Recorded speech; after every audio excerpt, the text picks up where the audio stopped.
No way the St. Louis Blues do this, as trade rumors and reports are continuing to escalate league-wide, and NHL Insider has revealed an update on Jordan Kyrou, and we all know Doug Armstrong is not done making moves this offseason, and things are about to heat up as the season creeps closer than any of us realize. It's going to be a very exciting end to the summer here, and we're going to break it all down in this episode of Blues Digest. But before we do that, a quick reminder to hit that subscribe button. The support from you guys has been absolutely unbelievable. In just a month's time, we've reached almost 4,000 subscribers. But for the percentage of you, about 68% who aren't subscribed to the channel, be sure to hit that subscribe button, as this is the place to be for all your daily St. Louis Blues content. And I couldn't do it without my partner in crime, Mark Pye, who will be back in our next video. But let's jump right into it. I know everyone's rolling their eyes at this. What is the update? Why are we still trading Jordan Kyrou? Well, let's talk about it, because it's not over yet, and we know that Doug Armstrong has something up his sleeve. I don't think he's done. I don't think he's going to go quietly into his final season as GM and just let everything kind of fall as it will into place as it is right now. But you can see this article from Dave. Jordan Kyrou and trade rumors. Is a St. Louis Blues blockbuster trade still on the table? Is it still in the works? And I thought a little bit of this was interesting. First of all, a new tweet and some insight from Nick Kyprios, NHL Insider, and I want to get into that report in a second. But you can see here that we've all seen the Jordan Kyrou, rumors swirling all summer. Apparently, there was something very close to getting done with the Montreal Canadiens before his no movement clause kicked in, and that is a big factor in all of this. He has a no trade clause, a no movement clause, whatever it may be, that's kicked in now July 1st of this year. So it's going to be more difficult to trade him if you wanted to trade him. Ultimately, I don't think they're going to trade him, mostly because it is more difficult to trade him now, but I do think that there was some smoke, per se, with the Montreal Canadiens. And not only that, I do think that there is a handful of teams that Jordan Kyrou would be open to going to. But you can see here, according to Nick Kyprios, the Blues GM Doug Armstrong is still very much listening to offers on this player. And let's be clear, this isn't just summer noise. The fact that we're in August and Armstrong's phone line is still open, which we all know Doug Armstrong, by the way, he said he went fishing, but not really. Like, he's still in the office trying to get some things done, how to better the team moving forward as well. The St. Louis Blues are serious about reshaping this roster, and Jordan Kyrou remains the most significant trade chip they hold. And you can see here from NHL Rumor Report on Twitter, that's been tweeting out a bunch of stuff. Nick Kyprios on Jordan Kyrou. Armstrong would still like to change over some of this roster. Trading away Kyrou would be a difficult move to make, but it would only be done if St. Louis got a big return. So, again, there's only a handful of teams, apparently, again, this is just a rumor, that Jordan Kyrou would be open to going to at this point. And on top of that, it would be difficult to trade him. I mean, this is a guy that's good for 70, 80 points a year. And as the salary cap continues to rise, that's something I wanted to bring up as well. The salary cap continues to rise year after year after this year, about $10 million every summer.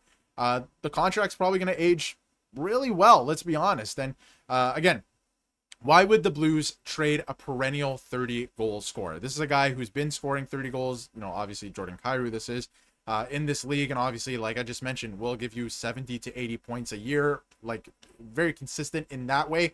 Is he a 100-point player? Not necessarily, but he can give you like 70 to 80 points, and I think that's pretty good value. Again, for a contract that you're seeing a lot of contracts now, guys getting $12 million, $13 million, right? For guys that are not the best players in the league. Now, as you can see from this article, and we all kind of know that this is the case, this isn't about rebuilding or blowing up the team or anything like that. They want to continue to get better, right? But this would be a situation where you're trading Jordan Kyrou, who hasn't necessarily showed up in the playoffs. We see all the comments, right? We all watch the playoffs. Doesn't necessarily show up in the playoffs every single time.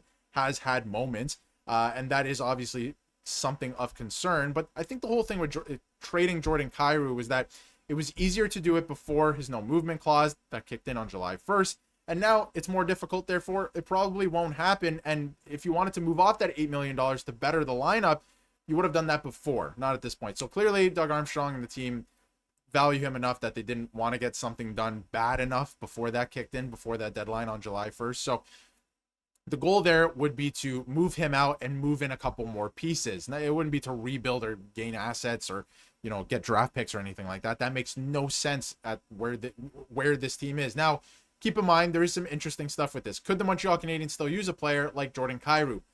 Maybe. They're also freeing up, once the season starts, keep in mind, $10 million of Carey Price's contract from LTIR.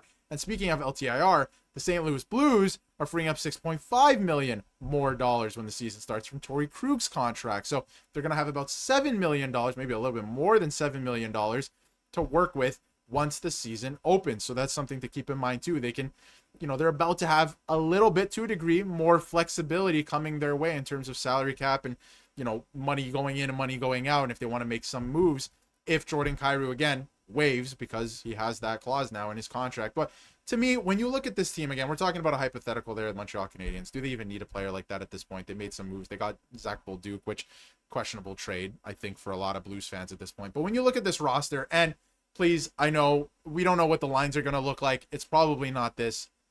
This is Puckpedia's lines. I love Puckpedia, but obviously this is probably not what it's going to look like. But just for the sake of argument, just for the sake of this video, bear with me. If you take a look at the lineup, Kyrou on the second line there, even if you want to put him on the top line, which I think Snuggerud actually looked better on the top line, so he's probably going to stay there. But again, anything can happen through training camp.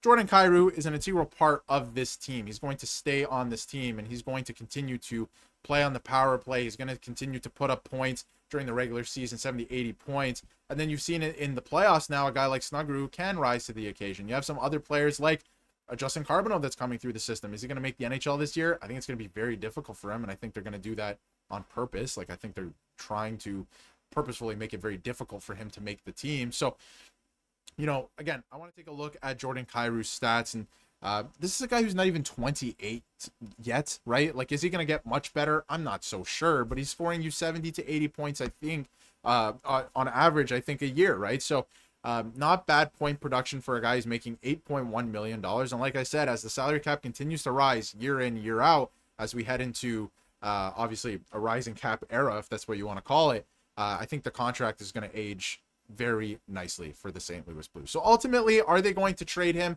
They could still be looking at options. They could still be looking at trading him, but ultimately, I don't think it's the right move. I think it's a convoluted move at this point.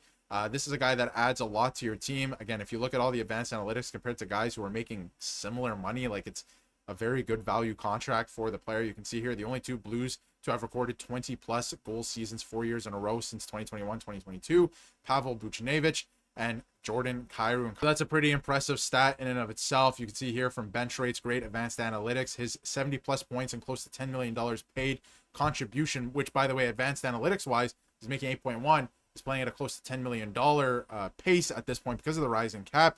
He's a good fit for almost any top six. He is versatile, although it would be better to play him at right wing, and he'd probably waive his no trade clause for the Bruins. We've heard there's a handful of teams, Bruins, Montreal Canadiens, a couple others, but ultimately you take a look at all the advanced analytics. I don't think he's going anywhere. I think it's difficult to trade him at this point. I think it would be not a smart move to trade him at this point. It would have been at one point when you could get anything you wanted from him. I feel like they were gauging the interest from the market. I feel like they got their answer, and ultimately they're not going to trade this player. So obviously they're still working the phones. Anything can happen, right? And I think things are about to get a little weird around the league because things are starting to fall into place. All the arbitration cases are done. Teams know what they have in terms of salary cap, some of the numbers heading into the year. So things can get a little crazy, but ultimately I don't think Jordan Kyrou is going anywhere. Let me know how you feel in the comments, and if you haven't yet, hit that subscribe button so you can stay up to date with everything St. Louis Blues.